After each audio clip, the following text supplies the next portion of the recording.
Hello everyone, આજે આપણે MCom semester 2માં costing 2માં chapter ચલાવી રહ્યા છીએ યુનિટ 1માંથી સીમાંત અને સમાવેશી પડતર પદ્ધતિ.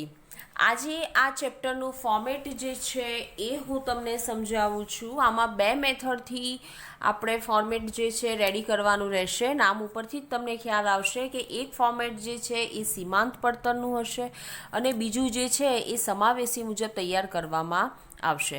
અહીંયા મેં જે ફોર્મેટ બનાવ્યું છે એ જ હિસાબથી તમારે રેડી કરવાનું છે. સૌથી પહેલાં આવશે વેચાણ. વેચાણમાંથી સીમાંત પડતરને બીજી ભાષામાં ચલિત પડતર પણ ગણી શકાય. તો એમાંથી સીમાંત પડતર એટલે કે માલ સામાન મજૂરી અને કારખાનાના ખર્ચા એ બાદ કરવાના છે. એમાંથી જે મળે એને આપણે કહીશું કુલ સીમાંત ઉત્પાદન પડતર. એમાંથી તૈયાર માલનો શરૂનો સ્ટોક એ ઉમેરવાનો રહેશે અને તૈયાર માલનો આખર સ્ટોક જે છે એ બાદ કરવાનો. એ બાદ કરતાં આપણને જે મળશે એને આપણે કહીશું ઉત્પાદનનો ફાળો. એમાંથી વેચાણ અને વહીવટને લગતા ખર્ચા બાદ કરતાં જે ફાઇનલ આન્સર મળશે એને આપણે જાણીશું ચોખ્ખા ફાળા તરીકે. અને ચોખ્ખા ફાળામાંથી સ્થિર ખર્ચા એટલે તમામ પ્રકારના સ્થિર ખર્ચા એમાં આવી જાય છે. કારખાનાના વેચાણ અને વહીવટને લગતા ત્રણેય સ્થિર ખર્ચા બાદ કરતાં આપણને જે આન્સર મળશે એને આપણે જાણીશું ચોખ્ખા નફા તરીકે. આ આપણું ફોર્મેટ જે છે એ સીમાંત પડતર પ્રમાણે થયું. હવે સમાવેશી મુજબ કેવી રીતે બનાવવાનું છે તો એ તમે અહીંયા દેખી શકો છો કે સમાવેશી મુજબ પણ સૌથી પહેલાં વેચાણમાંથી ઉત્પાદનની પડતર જે છે એ બાદ થશે એટલે કે માલ સામાન મજૂરી કારખાના ખર્ચ અને સ્થિર ખર્ચા પણ. દેખો સીમાંતમાં આપણે શું કર્યું, બધા જ સ્થિર ખર્ચા એક સાથે છેલ્લે બાદ કર્યા છે. જ્યારે આમાં કારખાનાનો સ્થિર ખર્ચ એ ઉપરની વિગતમાં જ ધ્યાનમાં લઈ લીધેલો છે. ઓકે, અને એ કેવી રીતે મળે તો ઉત્પાદનના એકમો ગુણ્યા વસૂલાતના દરની મદદથી આપણને એ વિગત મળશે.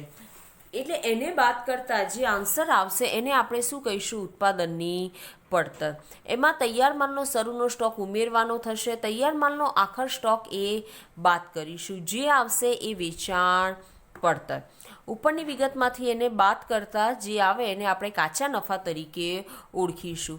ત્યાર પછી વહીવટી ખર્ચ બાદ કરવાના છે. તો વહીવટી ખર્ચ ચલિત અને સ્થિર બંનેને અલગ અલગ મેન્શન કરી અને એને બાદ કરવાના છે.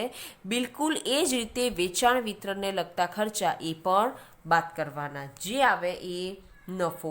એમાંથી કારખાના ખર્ચની ઓછી વસૂલાત હોય તો માઇનસ કરવાની છે અને વધુ વસૂલાત હોય તો પ્લસ કરવાના છે. એ રીતે સાદું રૂપ આપતા જે ફાઇનલ આન્સર આપણને મળશે એને આપણે કહીશું ચોખ્ખો નફો. આ રીતે બે ફોર્મેટ જે છે એ આપણે રેડી કરવાના છે. હવે આપણે એક દાખલો અહીંયા પહેલાં ધ્યાનમાં લઈએ છીએ. તો આના માટે મેં એક દાખલો લખ્યો છે. દાખલા નંબર 15 જે છે એ આપણે હવે અહીંયા લઈએ. સૌથી પહેલાં દાખલા નંબર 15 જે છે એ તમારી ટેક્સ્ટબુકમાં 49 નંબરના પેજ પર એની ડિટેલ્સ જે છે એ ટોટલી અવેલેબલ છે. હું રીડ કરું છું ડિટેલ્સ, ધ્યાનથી સાંભળો. એક કંપનીનું બજેટ મુજબનું ઉત્પાદન 12,500 છે, પરંતુ ખરેખર ઉત્પાદન 13,000 એકમોનું થયું છે. આ પૈકી 11,000 એકમોનું વેચાણ થયું છે. એકમ દીઠ વેચાણ કિંમત 145 નક્કી કરવામાં આવી છે અને બજેટ મુજબની પડતર નીચે મુજબ છે. બજેટ મુજબનો માલ સામાન મજૂરી અને કારખાના ખર્ચ આપેલો છે અને સ્થિર ખર્ચા પણ આપેલા છે.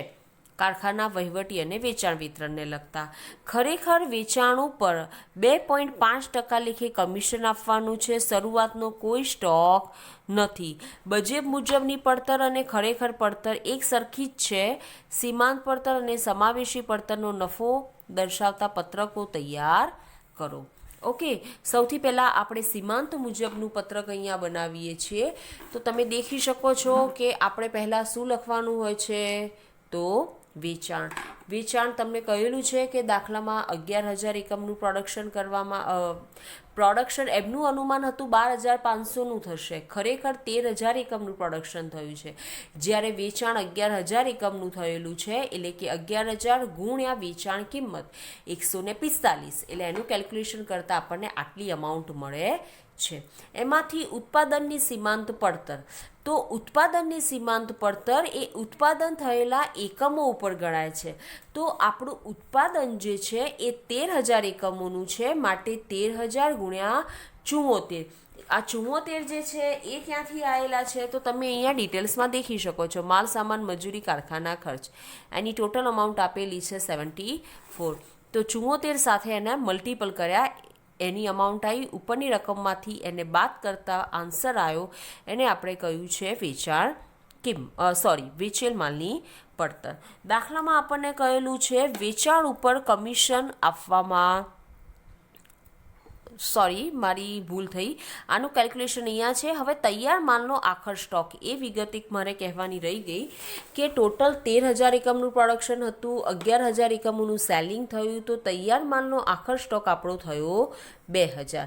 2,000 ગુણ્યા ઉત્પાદનની પડતર એટલે કે 74, 1,48,000 બાદ કરતાં જે આન્સર મળે એને આપણે કહીશું વેચેલ માલની પડતર. એમાંથી દાખલામાં કહ્યું છે કે 2.5% લેખે કમિશન, તો વેચાણ ઉપર છે, તો 15,95,000ના 2% એટલું કમિશન બાદ કરતાં આપણને ચોખ્ખો નફો મળે છે 7,41,125. એમાંથી દરેક પ્રકારના સ્થિર ખર્ચા એટલે કે કારખાના, વહીવટી અને વેચાણ વિતરણને લગતા બધા જ ખર્ચા આપેલા જ છે, એને બાદ કરતાં આપણને ચોખ્ખો નફો મળે છે અહીંયા 3,56,000. સીમાંત પડતર પદ્ધતિ મુજબ પત્રક આપણું અહીંયા પૂરું થાય છે. હવે સમાવેશી પત્રક માટે આપણે વસૂલાતનો દર શોધી નાખીએ. વસૂલાતનો દર કેવી રીતે શોધવાનો છે તો કારખાનાના સ્થિર ખર્ચા ભાગ્યા બજેટ મુજબનું ઉત્પાદન. દાખલામાં આપેલો જ છે કારખાનાનો સ્થિર ખર્ચ 2,12,500 ભાગ્યા બજેટ મુજબનું ઉત્પાદન છે 12,500, તો વસૂલાતનો દર થાય છે આપણો 17 રૂપિયા. ઓકે, હવે સમાવેશી મુજબનું પત્રક અહીંયા આપણે દેખી લઈએ. સૌથી પહેલાં વેચાણ 11,000 ગુણ્યા 145, ઉત્પાદનની પડતર જે આપણે ખ્યાલ જ છે. ત્યાર પછી વત્તા કારખાનાના સ્થિર ખર્ચા. કારખાનાના સ્થિર ખર્ચા આપણે કેવી રીતે શોધ્યા તો 13,000 એકમનું પ્રોડક્શન ગુણ્યા 17 રૂપિયા હાલ આપણે વસૂલાતનો દર શોધ્યો છે, એની સાથે ગુણાકાર કરતાં આપણને આ અમાઉન્ટ મળેલી છે. ઓકે, એમાંથી આખર સ્ટોક છે 2,000. આપણી પડતર કેટલી થઈ તો 74 હતી અને 17 આ બીજી કારખાનાની સ્થિર પડતર, એટલે ટોટલ થયા 91. એની સાથે ગુણાકાર કરતાં આપણને 1,82,000 આખર સ્ટોકની વેલ્યુ મળી છે.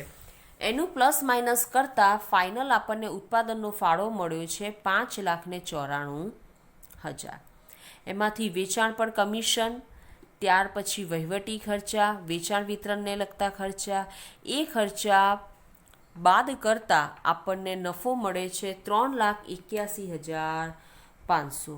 હવે અહીંયા કારખાના ખર્ચની જે વસૂલાત જે છે એ વધુ આવી છે. ઓકે, કેમ કે તમે દેખી શકો છો, જો અહીંયા કારખાના ખર્ચ હતો 2,12,500, જ્યારે અહીંયા તમને કેટલો મળ્યો છે 2,21,000. ઓકે, તો હવે તમે આ કેલ્ક્યુલેશન કર્યું છે 500 ભાગ્યા 17, એના બદલે તમે ડાયરેક્ટ પણ અહીંયા લઈ શકો છો. 2,21,000માંથી 2,12,500, એટલે તમારો ખર્ચ 2,12,500 થયો હતો, જ્યારે વસૂલાત થઈ છે 2,21,000, એટલે કે વધુ વસૂલાત છે. એ બંનેનો તફાવત 8,500 એ પ્લસ કરતાં આપણને ચોખ્ખો નફો મળે છે અહીંયા 3,90,000. ઓકે, તો અહીંયા આપણે બંને મેથડથી દાખલો જે છે એ પૂરો કર્યો છે. આજે જે આપણે આ દાખલો કર્યો છે એની લિંક મેં ડિસ્ક્રિપ્શન બોક્સમાં મૂકી દીધેલી છે, તો પ્લીઝ એને ત્યાંથી ડાઉનલોડ કરીને PDF લઈ લેવી. Okay, and now thanks for watching. Bye, take care.